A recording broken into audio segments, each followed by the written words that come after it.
ഇപ്പോൾ അടിയന്തര പ്രമേയത്തിന് അനുമതി നിഷേധിച്ച് പ്രതിപക്ഷം പുറത്തിറങ്ങിയ ശേഷം സുരേഷ് കുറുപ്പും വി.എസ്. സുനിൽകുമാർ മാധ്യമങ്ങളെ കാണും വേണ്ടി പറഞ്ഞ ഒരു പ്രധാനപ്പെട്ട വാദഗതി തന്നെ ഈ 2014 ലളിതകുമാരി കേസിൻ്റെ കാര്യമാണ്.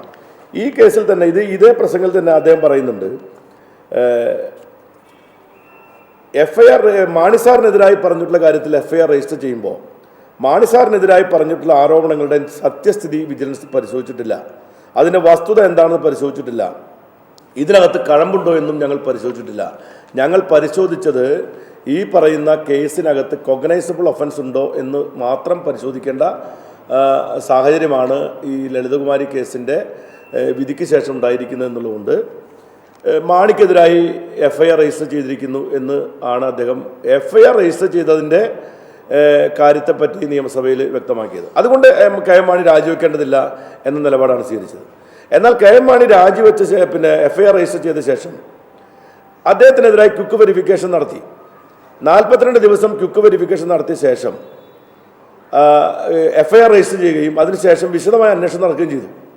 ആ വിശദമായ അന്വേഷണത്തിനകത്ത് KM മാണി സമ്പൂർണ്ണമായിട്ടും കുറ്റവിമുക്തനാക്കുന്ന ഒരു റിപ്പോർട്ട് ബഹുമാനപ്പെട്ട വിജിലൻസ് കോടതിയിൽ അന്നത്തെ വിജിലൻസ് ഡയറക്ടർ കൊടുത്തു.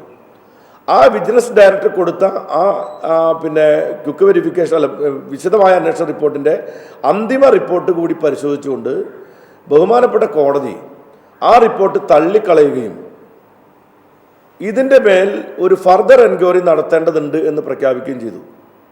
ആ വിഷയം ഹൈക്കോടതിയിൽ വന്നപ്പോഴാണ് ബഹുമാനപ്പെട്ട അന്നത്തെ ധനകാര്യമന്ത്രി KM മാണിക്ക് രാജിവെക്കേണ്ടി വന്നിരിക്കുന്നത്. ഇതിന് സമാനമായിട്ടുള്ള അതേ സാഹചര്യം തന്നെ K ബാബുവിൻ്റെ കാര്യത്തിൽ ഇപ്പോൾ വന്നിരിക്കുകയാണ്. ഇവിടെ വിജിലൻസിൻ്റെ ഒരു പ്രിലിമിനറി എൻക്വയറി നടത്തി K ബാബു കുറ്റക്കാരനല്ല എന്ന് കണ്ടുകൊണ്ട് റിപ്പോർട്ട് കൊടുക്കുകയും അദ്ദേഹത്തിനെതിരെ FIR രജിസ്റ്റർ ചെയ്യേണ്ടതില്ല എന്ന് തീരുമാനിക്കുകയും ചെയ്തു. ആ തീരുമാനത്തിനെതിരായി ഒരു സ്വകാര്യ വ്യക്തി തൃശ്ശൂർ വിജിലൻസ് കോടതിയിൽ പോവുകയും ആ വിജിലൻസ് കോടതി പ്രിലിമിനറി എൻക്വയറി തള്ളിക്കളഞ്ഞുകൊണ്ട് ആ തീരുമാനം തള്ളിക്കളഞ്ഞുകൊണ്ട് ക്വിക്ക് വെരിഫിക്കേഷൻ നടത്തണം എന്ന് ആവശ്യപ്പെട്ടിരിക്കുകയാണ്. അതിൻ്റെ അർത്ഥം KM മാണിക്കെതിരായി തുടരന്വേഷണം നടത്തുന്ന അതേ സാഹചര്യം തന്നെ ക്വിക്ക് വെരിഫിക്കേഷൻ നടത്തിക്കൊണ്ടിരിക്കുന്ന K ബാബുവിൻ്റെ കാര്യത്തിലുണ്ടായിരിക്കുകയാണ്. സീസറിൻ്റെ ഭാര്യ സംശയത്തിന് അതീതമായിരിക്കണം എന്ന് പറഞ്ഞ ആ വാക്ക് കോടതിയുടെ നിരീക്ഷണം K ബാബുവിൻ്റെ കാര്യത്തിലും ബാധകമാണ്, എല്ലാവർക്കും ബാധകമായ കാര്യമാണ്. KM മാണിക്ക് വേണ്ടി മാത്രം പറഞ്ഞൊരു പ്രത്യേകമായ വിധിയല്ല. സീസറിൻ്റെ ഭാര്യ സംശയത്തിന് അതീതയായിരിക്കണം എന്ന വളരെ പ്രധാനപ്പെട്ട ഒരു പൊതു തത്വം, ആ തത്വത്തിൻ്റെ പേരിലാണ് KM മാണി രാജിവെക്കേണ്ടി വന്നതെങ്കിൽ ഇപ്പോൾ ക്വിക്ക് വെരിഫിക്കേഷൻ ബഹുമാനപ്പെട്ട വിജിലൻസ് കോടതിയുടെ പ്രത്യേകമായിട്ടുള്ള ഉത്തരവിൻ്റെ അടിസ്ഥാനം നടക്കുകയാണ്. ഗവൺമെൻറ് കുറ്റമുക്തനാക്കിയ ഒരാളെപ്പറ്റി കോടതി വീണ്ടും ഒരു ക്വിക്ക് വെരിഫിക്കേഷൻ നടത്തുമ്പോൾ ആ ഗവൺമെൻറ്റിൽ ആ മന്ത്രി തുടരുന്നത് സീസറിൻ്റെ ഭാര്യ സംശയത്തിന് അതീതമായിരിക്കണമെന്ന തത്വത്തിനെതിരായിട്ടുള്ള ഒരു കാര്യമാണ്. ഇവിടെ സുപ്രീം കോടതിയുടെ വിധിക്കും ഹൈക്കോടതിയുടെ വിധിക്കും യാതൊരു വിലയും കൽപ്പിക്കാതെ ഈ കേരളത്തിലെ ഗവൺമെൻറ് K ബാബുവിനെ സംരക്ഷിച്ചുകൊണ്ടിരിക്കുകയാണ്.